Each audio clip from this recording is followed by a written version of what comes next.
So today, verses of the day is coming from the book of Proverbs, chapter 18, and we are going to bring in the entire chapter. An unfriendly person pursues selfish ends, and against all sound judgment starts quarrels. Fools find no pleasure in understanding, but delight in airing their own opinions. When wickedness comes, so does content, and with shame comes reproach. The words of the mouth are deep waters, but the fountain of wisdom is a rushing stream. It is not good to be partial to the wicked, and so deprive the innocent of justice.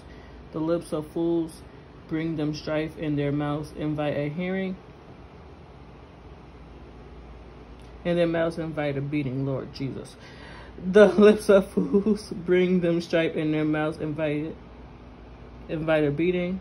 The mouths of fools are their undoing, and their lips are a snare to their very lives. The words of a gossip are like choice morsels. They go down to the inmost parts. One who is slack in his work is brother to one who destroys. The name of the Lord is a fortified tower. The righteousness run to it and are safe. The wealth of the rich is their fortified city. They imagine it a wall too high to scale.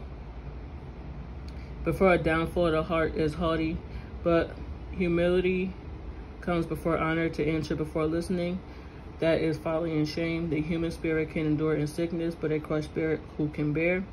The heart of the discerning acquires knowledge, for the ears of the wise seek it out. A gift opens the ways and ushers the giver to the presence of the great. In a lawsuit, the first to speak seems right until someone comes forward and cross-examines. Casting the lot settles disputes and keeps strong opponents apart. A brother wrong and more under-yielding than a fortified city. Disputes are like barrel gates of a citadel. From the fruit of their mouth a person's stomach is filled. With the harvest of their lips they are satisfied. The tongue has the power of life and death, and those who love it will eat its fruit. He who finds a wife finds what is good and receives favor from the Lord. The poor plead for mercy, but the rich answer harshly. One who has reliable friends soon comes to ruin, but there is a friend who sticks together. But there's a friend who sticks closer than a brother. Sorry, y'all. For some reason, I am not getting these verses right today. I'm out of breath. But this is my favorite chapter at the moment. Proverbs 31. I have been seeing a lot about a Proverbs 31 woman, so I am extremely excited to read this chapter. So we're going to read it from Proverbs 31, chapters 10 to chapter 31. Hopefully, I can stop being out of breath.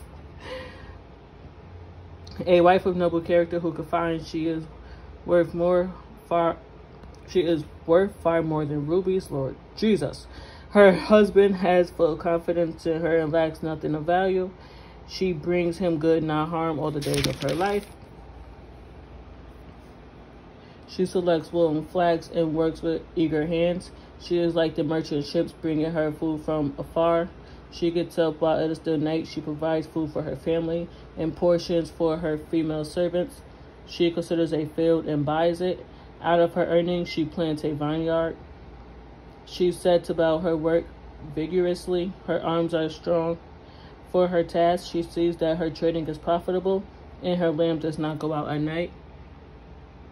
In her hand, she holds the staff and grasps the spindle with her finger. She opens her arm to the poor and extends her hands to the needy. When it snows, she has no fear for her household, for all of them are clothed in scarlet. She makes coverings for her bed. She is clothed in fine linen and purple. Her husband is respected at the city gate, where he takes his seat among the elders of the land. She makes linen garments and sells them and supplies the merchants with sashes. She is clothed with strength and dignity. She can laugh at the days to come. She speaks with wisdom, and faithful instruction is on her tongue. She watches over the affairs of her household and does not eat the bread of idleness.